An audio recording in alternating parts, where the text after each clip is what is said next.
نبينا وربنا محمد وعلى آله وأصحابه ومن سار على نهجه إلى يوم القيامة. أوصيني وإياكم بتقوى الله فقد فاز المؤمنون المتقون كما قال الله تعالى في كتابه الكريم. أعوذ بالله من الشيطان الرجيم. بسم الله الرحمن الرحيم. يا أيها الذين آمنوا اتقوا الله حق تقاته ولا تموتن إلا وأنتم مسلمون. وقال رسول الله صلى الله عليه وسلم اتق الله حيثما كنت وأتبع السيئة الحسنة تمحوها وخالق الناس بخلق حسن. أما بعد. Hadirin wa hadirat Bapak Ibu segenap jamaah kajian menjelang berbuka puasa Masjid Al-Falah rahimani wa rahimakumullah. Alhamdulillah, mengawali kajian pada kesempatan sore hari ini, terlebih dahulu mari bersama-sama kita memanjatkan puji dan juga syukur kehadirat Allah Subhanahu wa taala atas timbangan nikmat yang Allah Subhanahu wa taala berikan kepada kita semua, terutama nikmat iman dan Islam, nikmat sehat juga nikmat kesempatan. Dan alhamdulillah kembali di kesempatan sore hari ini Allah memudahkan kita untuk dapat bermuajah di sini dan mudah-mudahan senantiasa mendatangkan ridha Allah Subhanahu wa taala. Allahumma amin. Salawat dan salam tak lupa kita sampaikan kepada uswah hasanah kita beliau Rasulullah Muhammad sallallahu alaihi wasallam. Begitu juga kepada segenap keluarga, para sahabat dan juga umat beliau yang senantiasa istiqomah di dalam mengamalkan sunnah-sunnah beliau dengan baik hingga yaumil qiyamah. Dan kita berharap semoga kita semua termasuk umat yang beruntung yang akan mendapatkan syafaat beliau pada yaumil qiyamah nanti. Allahumma amin. Jemaah sekalian rahimakumullah, alhamdulillah pada kesempatan sore hari ini kembali kami dapat membersamai Bapak Ibu jamaah semua. Itu kabarnya Bapak Ibu. Alhamdulillah, kasih semangat ya. Sahabat di kantor kita ini spesial. Ya? Sama sekarang mau dari pulau lagi. Main sama las ya. Alhamdulillah. Berarti kadang kita mana ini mampu. Dan 11 hari Pak. Alhamdulillah. Iya, jadi jemaah sekalian berkumpulan. Artinya hampir saja kita melewati 10 hari yang kedua dan sebentar lagi kita akan memasuki 10 hari yang terakhir melalui perlombaan ya atau kompetisi ya. Ini kita masuk babak final ini Pak. Kalau sudah masuk 10 terakhir itu sudah masuk babak nomor berapa itu? Final. Kalau final itu harus tambah semangat atau tambah tambah itu Pak. Ya, kita itu melalui sambung ke babak final itu harus tambah semangat, harus berusaha bagaimana bisa meraih kemenangan.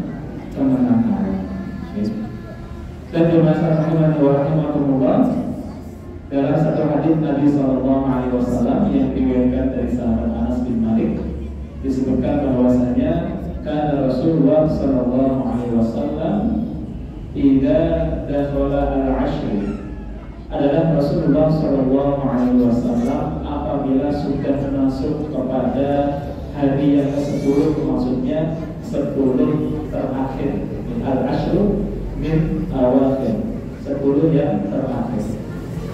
Apa yang Nabi Shallallahu Alaihi Wasallam lakukan? Syudda mi'zarahu, beliau mengikatkan ya, mengikatkan ikat pinggang beliau. Yang maknanya adalah beliau ya bersungguh-sungguh fokus di dalam beribadah kepada Allah Subhanahu wa taala. Bahkan wa aiqadha ahlahu, Nabi juga senantiasa membangun keluarga beliau, wa ahya lailahu, dan juga Nabi SAW menghidupkan malam-malam pada malam-malam yang 10 terakhir. Kenapa demikian? Karena sekali lagi ini masuk babak final, dan sekali lagi di 10 yang terakhir ada keistimewaan yang Allah Subhanahu wa Ta'ala berikan, yaitu berupa malam Lailatul Qadar. Menawi wonten mriki biasanipun 10 terakhir itu pada Lailatul Qadar ingkang malam ganjil napa genep. Nah, napa ganjil kali genep? Iya, jadi seharusnya bagaimana kita berusaha baik itu malam ganjil maupun malam-malam genap, berusaha untuk semangat, berusaha untuk sungguh-sungguh di dalam ibadah kepada Allah Subhanahu wa Ta'ala. Dan hadirin wa hadirat Bapak Ibu saudara jamaah sekalian rahimakumullah, Allah Subhanahu wa Ta'ala berfirman tentang para kekasih Allah, para wali-walinya Allah Subhanahu wa Ta'ala di dalam surat Yunus ayat 62 dan juga ayat ke-63. Di situ Allah Subhanahu wa Ta'ala berfirman, ala inna awliya Allah la khawfun 'alaihim wa la hum yahzanun alladzina amanu wa kanu yattaqun. Ketahuilah sesungguhnya para kekasih-kekasih Allah itu, para wali-wali Allah itu tidak ada kekhawatiran atas mereka dan juga mereka tidak bersedih hati. Siapa para kekasih-kekasih Allah Subhanahu wa Ta'ala? Ayat berikutnya ayat 63 Allah menyatakan alladzina amanu wa kanu yattaqun. Mereka adalah orang-orang yang beriman dan juga mereka adalah orang-orang yang bertakwa kepada Allah Subhanahu wa Ta'ala. Dan Ramadan kita termasuk siang kita, jamaah sekalian rahimakumullah, ini akan menjadikan kita selain sebagai hamba-hamba Allah yang disebut alladzina amanu, juga wa kanu yattaqun, menjadikan kita hamba-hamba Allah Subhanahu wa Ta'ala yang beriman sekaligus juga bertakwa kepada Allah Subhanahu wa Ta'ala. Dan ternyata jemaah sekalian, sebagian ulama menyebutkan bahwa Lailatul Qadar itu akan Allah Subhanahu wa Ta'ala berikan kepada siapa? Kepada para wali-walinya Allah, kepada para kekasih-kekasihnya Allah Subhanahu wa Ta'ala. Sekarang bagaimana cara supaya kita bisa tergolong ke dalam kekasih-kekasihnya Allah Subhanahu wa Ta'ala? Caranya sangat mudah, telah disebutkan oleh Rasulullah SAW di dalam hadits yang diriwayatkan oleh Imam Bukhari, ya, dari sahabat mulia Abu Hurairah radhiyallahu anhu. Hadits ini oleh Imam An-Nawawi dicantumkan di dalam hadits Arba'in An-Nawawiyah yang ke-38. Di situ ada hadits di mana Nabi SAW bersabda, ya, qala Allahu azza wa jalla, Allah azza wa jalla berfirman. Terus ini bukan hadits qudsi, karena Nabi yang meriwayatkan, di mana beliau menjelaskan bahwa Allah Subhanahu wa Ta'ala berfirman, man 'ada li waliyan faqad adantuhu bil harbi. Barang siapa yang memusuhi waliku, kata Nabi, maka sungguh aku mengumumkan perang terhadapnya. Sekali lagi, wali-wali Allah tadi disebutkan adalah orang yang beriman sekaligus bertakwa kepada Allah Subhanahu wa Ta'ala. Kemudian lanjutannya Allah Subhanahu wa Ta'ala menyatakan, wa ma yataqarrabu ilayya 'abdi mimma aftaratu 'alaihi, dan tidak ada, ya, dari hambaku yang mendekatkan diri kepadaku ahabbu ilayya, aku cintai.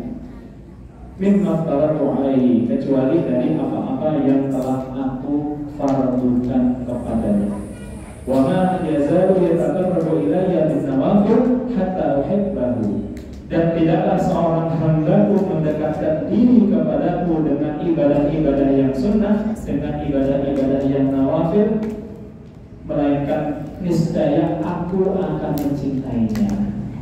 Fa idza ahbabtuhu, maka jika aku sudah mencintai hamba tersebut, kuntu sam'ahu alladhi yasma'u bihi, aku menjadi pendengaran yang dengannya dia mendengar. Wa basaruhu alladhi yubsiru bihi, menjadi penglihatan yang dengannya dia melihat.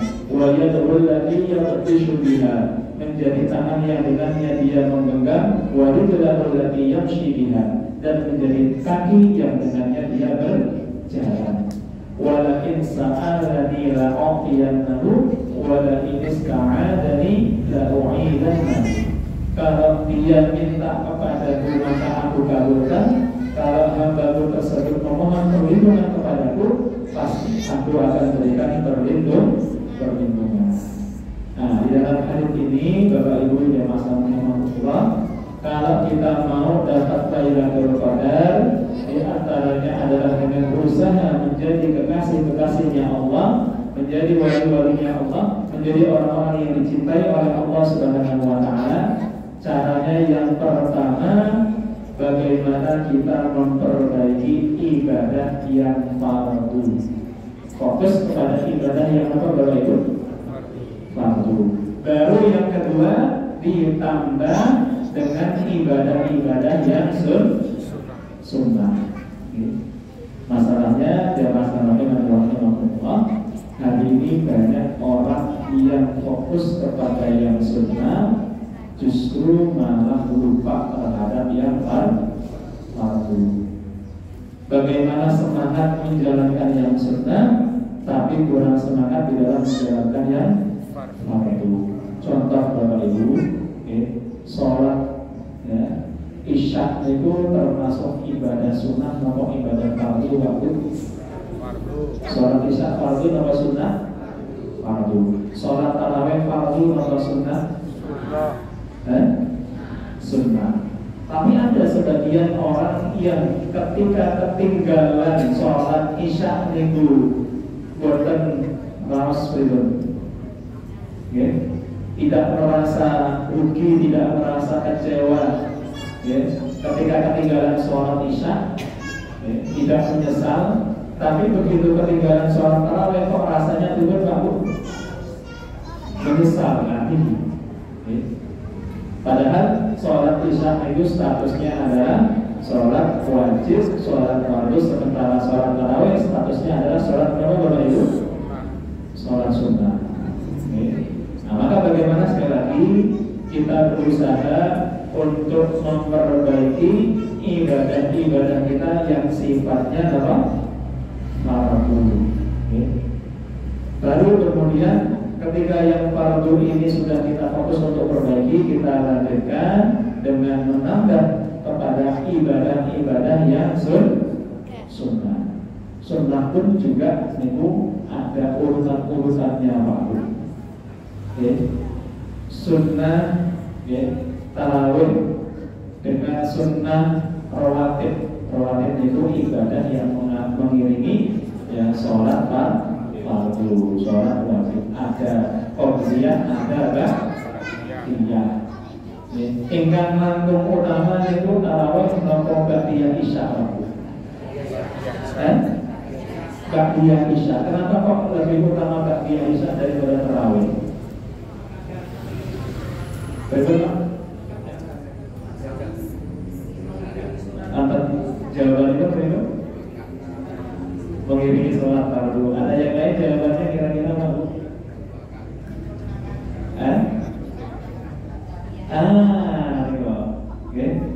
Rawatib itu menyempurnakan sholat fardu. Tadi kan fokusnya kita pada yang apa Bapak Ibu? Fardu. Maka apa rawatibnya kita menyempurnakan sholat fardu kita. Bahkan sebagian ulama menyatakan bahwasanya ketika sholat fardunya kita kurang, nanti yang mampu menambah sholat fardu kita itu adalah sholat sunnah yang namanya sunnah apa itu? Rawatib. Nah, ini keutamaannya. Tapi ada juga kita dapati kaum muslimin pun derek sholat isya, kemudian boten rawatib, langsung ikut sholat apa Bapak Ibu? Padahal boten itu Bapak. Meninggalkan rawatib, sing penting tarawih karena padahal sekali lagi rawatib ini sangat penting, lebih utama disebutkan oleh para ulama daripada sholat tarawih, meskipun tarawih itu nanti ada keutamaan sendiri yang memang disebutkan oleh Rasulullah SAW. Jadi kalau secara urutan itu ada skala prioritasnya. Bahkan dalam sholat fardu sendiri itu juga ada urutan prioritasnya. Sholat fardu yang paling utama sholat fardu apa Bapak Ibu?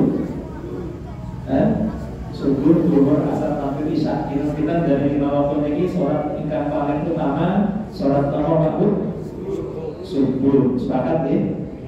Kenapa kok subuh lebih utama dibandingkan dengan yang lain Pak Bu?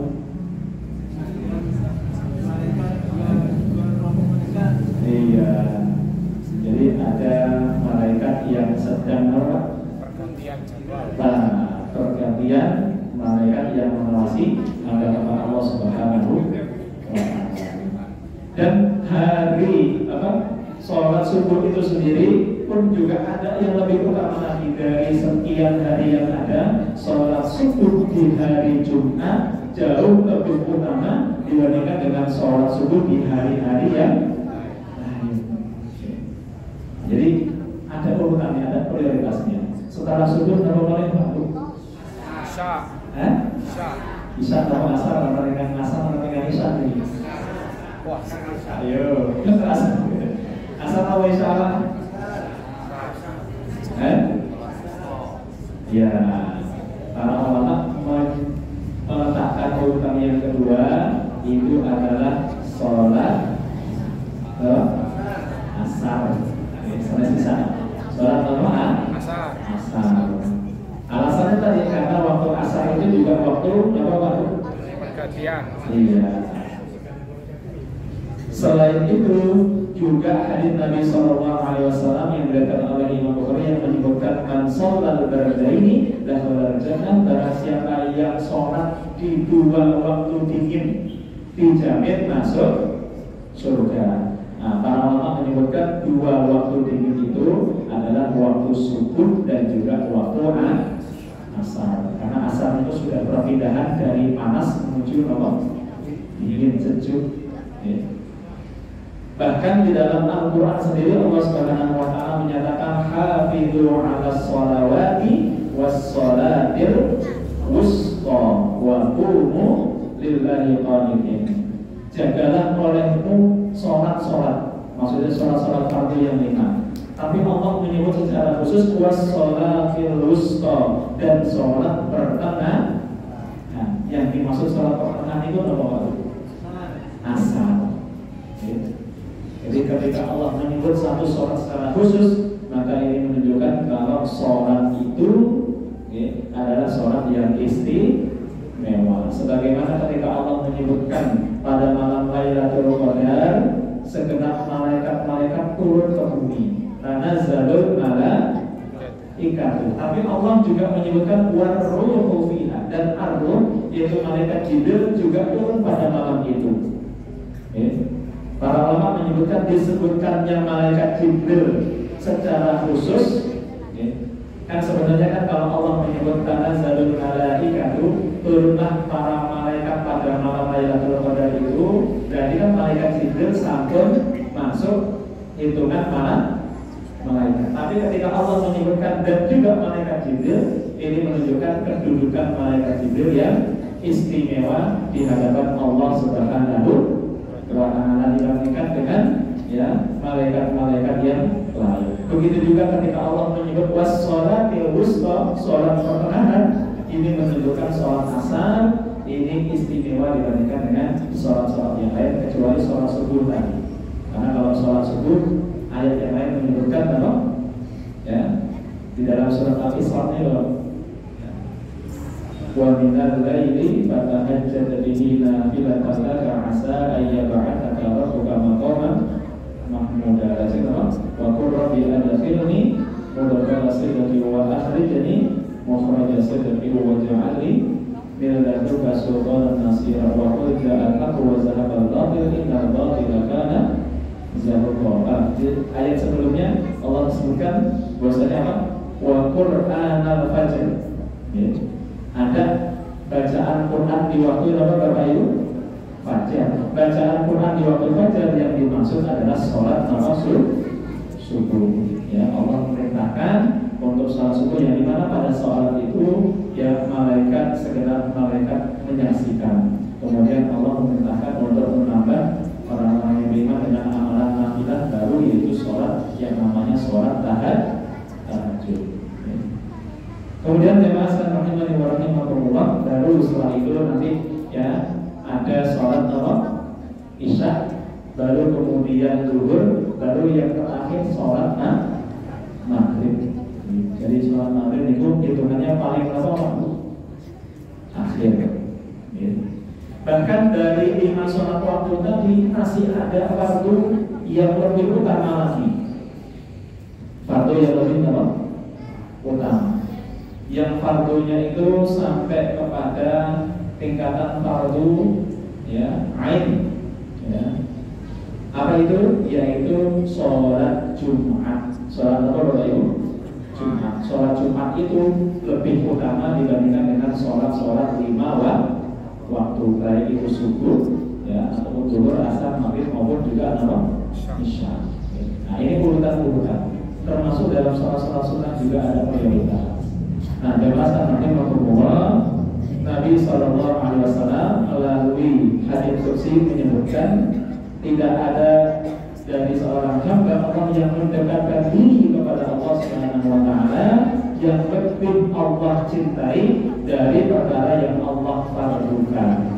Sehingga akan para ulama menyebutkan afdalul ibadati 'indallahi adaul fardhilah. Seutama-utamanya ibadah di sisi Allah Subhanahu wa Ta'ala adalah yaitu dengan menunaikan perkara yang fardu, perkara yang wajib. Kemudian yang kedua, wa ma yazalu 'abdi yataqarrabu ilayya bin nawafil hatta uhibbahu. Ketika ada seorang hamba Allah yang kemudian yang wajibnya sudah diperhatikan betul, kemudian dia menambah dengan ibadah yang sunnah, Allah jamin Allah akan ya memberikan cintanya kepada seorang hamba tersebut. Dan yang istimewanya di dalam hadis ini disebutkan jemaah rahimahumullah bahwasanya kalau Allah sudah cinta, maka Allah akan menjadi pendengaran yang dengannya dia mendengar, penglihatan yang dengannya dia melihat, menjadi tangan yang dengannya dia memegang, dan menjadi kaki yang dengannya dia berjalan. Yang artinya ditakwil oleh para ulama maksudnya adalah yaitu Allah akan menghantarkan orang tersebut, membimbingnya kepada jalan-jalan yang diridhai oleh Allah Subhanahu wa Ta'ala.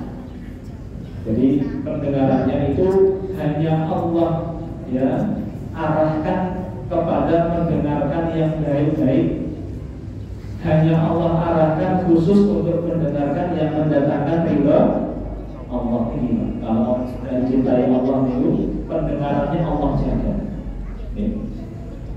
Begitu juga dengan penglihatannya. Orang kalau Allah sudah cinta kepadanya, maka kemudian Allah akan menjaga penglihatannya dari perkara-perkara yang diharapkan oleh Allah Subhanahu wa Ta'ala.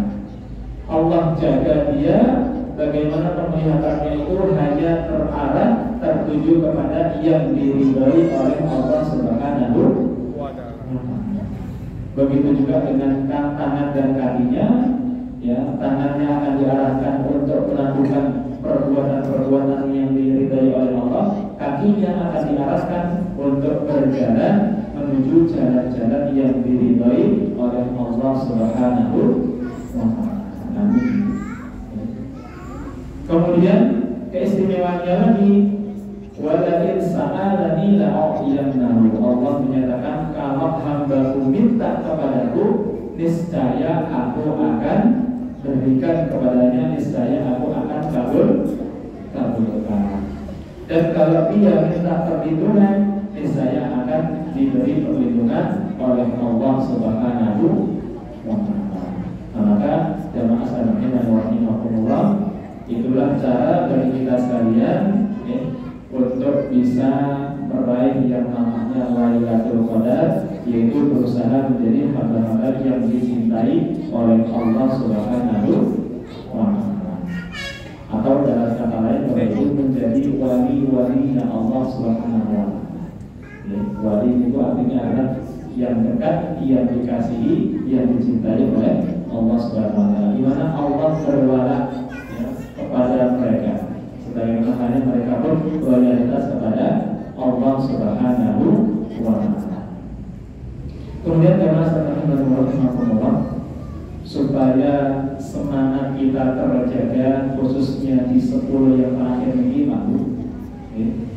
supaya semangat kita terjaga, mari kita sadari bahwasanya sebaik apapun ibadah amal soleh yang sudah kita kerjakan, baik yang fardhu maupun yang sunnah, pasti ada masanya nanti kita akan menyesal.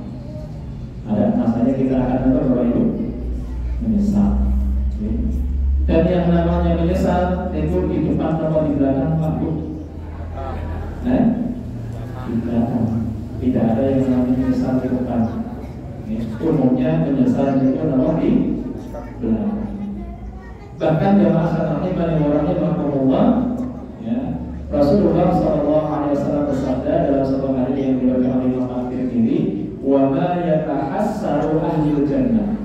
Dan tidak ada penyesalan bagi penduduk surga. Bayangkan aku penduduk surga saja masih punya rasa menyesal. Illa ala sa'atin, kecuali atas waktu-waktu, yaitu waktu-waktu saat mereka di dunia, la yadhkurullaha fiha, di mana pada saat waktu itu mereka tidak zikir, tidak mengingat Allah Subhanahu wa Ta'ala. Sebaik apapun, bahkan penduduk surga sekalipun itu mengalami penyesalan. Kenapa? Karena kok sempat-sempatnya ketika di dunia ada waktu-waktu di mana mereka tidak zikir, tidak ingat kepada Allah Subhanahu wa Ta'ala. Bahkan dalam riwayat yang lain juga disebutkan, andai seorang hamba sejak lahir sampai meninggal dunianya itu banyak zikir mengingat Allah Subhanahu wa Ta'ala, tetap juga dia pasti akan merasa menyesal. Nah ini, bahkan jemaah sekalian rahimahumullah, hadis yang sangat masyhur yang menyebutkan tentang sahabat mulia Sya'ban radhiyallahu anhu. Ini salah satu bagian daripada apa yang disebutkan di dalam beberapa kitab tafsir, yaitu tentang ayat di mana Allah Subhanahu wa Ta'ala menyatakan apa? Menyatakan pada saat di mana seorang itu datang kematian kepadanya, wajah sakratul maut dari kabur kami mutahin. Pada saat kematian itu, seseorang itu Allah Subhanahu wa Ta'ala jadikan pandangannya itu begitu tajam. Fakashafna 'anka ghita'aka fabasaruka al-yawma hadid. Allah singkap sesuatu yang selama ini menutupi pandangannya. Atau kalau bahasa kita hari ini, menutupi mata batin kita. Yang dimana ketika itu Allah Subhanahu wa Ta'ala jadikan pandangan kita itu begitu tajam. Nah, di antaranya yang masalah Allah, yaitu satu riwayat di mana ketika ada sahabat yang namanya Sya'ban radhiyallahu anhu, beliau sahabat yang di akhir hayatnya punya penyesalan yang sangat luar biasa.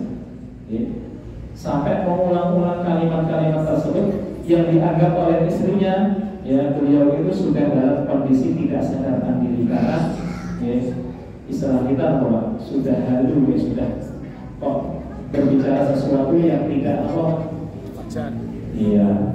apa yang disebutkan, beliau mengulang-ulang mengatakan andai masih jauh, andai masih andai masih jauh. Andai yang baru, andai yang baru, andai yang baru. Orang-orang lagi andai semuanya, andai semuanya, andai semuanya.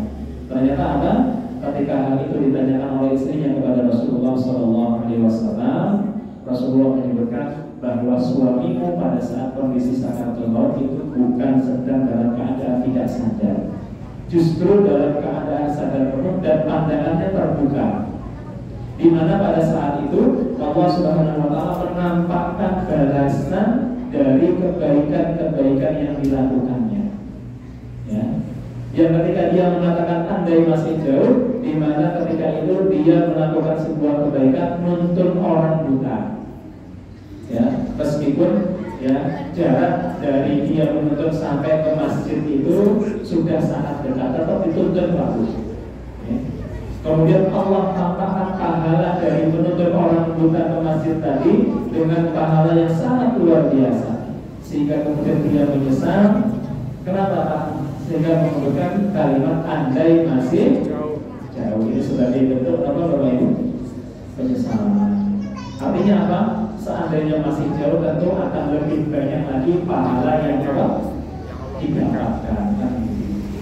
Begitu juga penyesalannya ketika mengatakan andai yang baru adalah ketika dia mengenakan pakaian pada saat itu di musim dingin dia memakai pakaian double, ya, yang baru dan juga yang lama. Kemudian ada orang di tengah jalan yang ditemui tidak berpakaian, kemudian dia memberikan satu pakaiannya kepada orang tersebut. Yang diberikan yang baru atau yang lama lalu? Yang lama. Melalui beberapa jenengan yang baru ini apa yang lama ini? Kalau kita sambil di maksudnya ini, pemikiran. Orang bodoh kemana kita ini? Ya. Kemudian ada Allah tampakkan pahala, ya, bagaimana dia memberikan pakaian meskipun itu adalah pakaian yang lama. Allah tampakkan pahala dengan luar biasa. Dia pun menyesal, kok kenapa tidak diberikan pakaian yang baru? Sehingga dia menyebut meracau dan menyebutkan kalimat andai yang baru, andai yang baru, andai yang baru. Begitu juga dengan kalimat andai semuanya, itu disebut Nabi SAW. Ya, adalah ketika dia memiliki sepotong roti di tengah jalan bertemu dengan orang yang kelaparan. Ya, kemudian dia membagi dua bagian roti tersebut, separuh untuk dirinya sendiri, separuhnya lagi diberikan kepada orang yang kelaparan tadi. Ya, yang ternyata ada Allah Subhanahu wa Ta'ala menampakkan pahala sedekah makanannya itu meskipun hanya sepotong roti, separuh roti tadi, itu dengan pahala yang sangat luar biasa. Dia pun menyesal kenapa tidak diberikan semuanya. Bayangkan Bapak Ibu dan Mas Rahimahullah, ya, di detik-detik menjelang sakaratul maut ada orang soleh sahabat Nabi SAW yang menyesal. Menyesal karena kok tidak maksimal di dalam ibadah kepada Allah Subhanahu wa Ta'ala. Apalagi kita menyikapi, ya kita berulang dengan ini besok jauh lebih banyak menyesalnya. Ya. Allah pertemukan kita dengan Ramadan, ya. Tapi ternyata Ramadan berlalu sudah dapat 19 hari. Ya. Ternyata masih banyak amal-amal kita yang belum bisa kita kerjakan secara maksimal. Ya. Malam-malam hari kita masih banyak kita gunakan untuk apa Pak Bu? Okay. Ya. Begitu juga dengan siang harinya kita pada saat kita berpuasa. Okay. Di mana puasanya kita kok seolah-olah hanya formalitas saja, yang penting tidak makan, yang penting tidak minum. Okay. Saya sering membayangkan untuk diri saya sendiri betapa nanti kok kiranya saya banyak menyesal. Kenapa? Karena semasa di dunia ini banyak kesempatan yang Allah Subhanahu wa Ta'ala berikan, namun kesempatan itu tidak kita manfaatkan dengan sebaik-baiknya. Maka dari Bapak Ibu jemaah rahimahumullah, di kesempatan sore ini saya mengajak untuk kita kembali dan juga kepada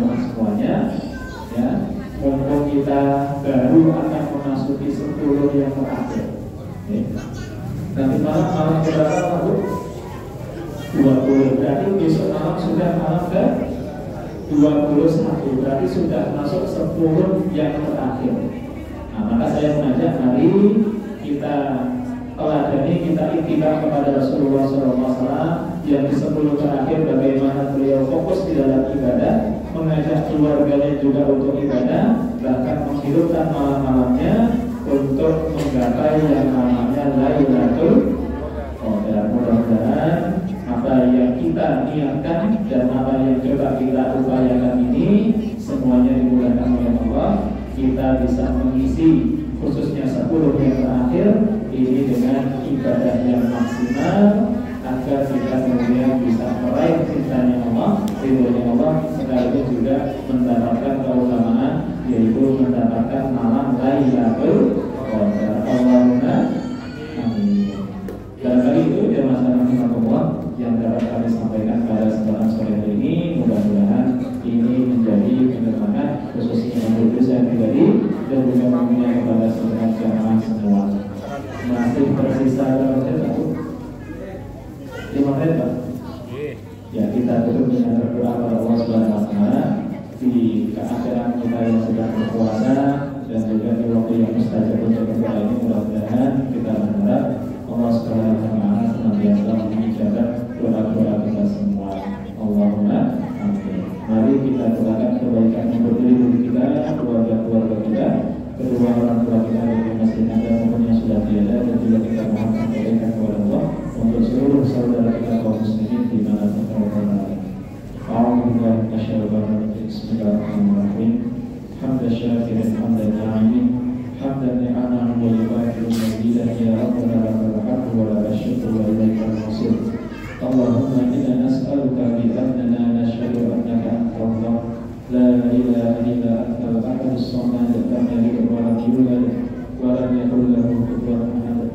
Allahumma shalli ala sayyidina Muhammad wa ala ali sayyidina Muhammad kama shallaita ala sayyidina Ibrahim wa ala ali sayyidina Ibrahim wa barik ala sayyidina Muhammad wa ala ali sayyidina Muhammad kama barakta ala sayyidina Ibrahim wa ala ali sayyidina Ibrahim fil alamin innaka Hamidum Majid.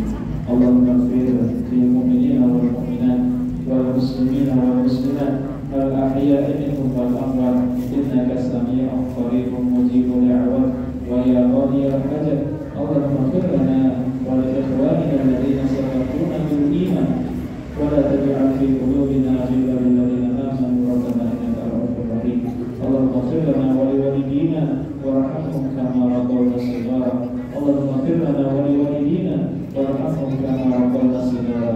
Rabbana zalamna anfusana wa in lam taghfir lana wa tarhamna lanakunanna minal khasirin.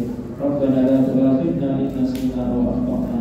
Rabbana wa la tahmil 'alaina isran kama hamaltahu 'alal ladzina min qablina.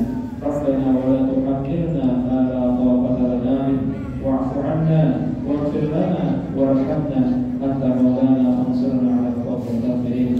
Allahumma la tada' lana dhanban illa ghafartahu wa la hamman illa farajtahu wa la daynan illa qadaytahu wa la maridan illa shafaytahu wa la hajatan min hawaijid dunya wal akhirati illa qadaytaha ya arhamar rahimin.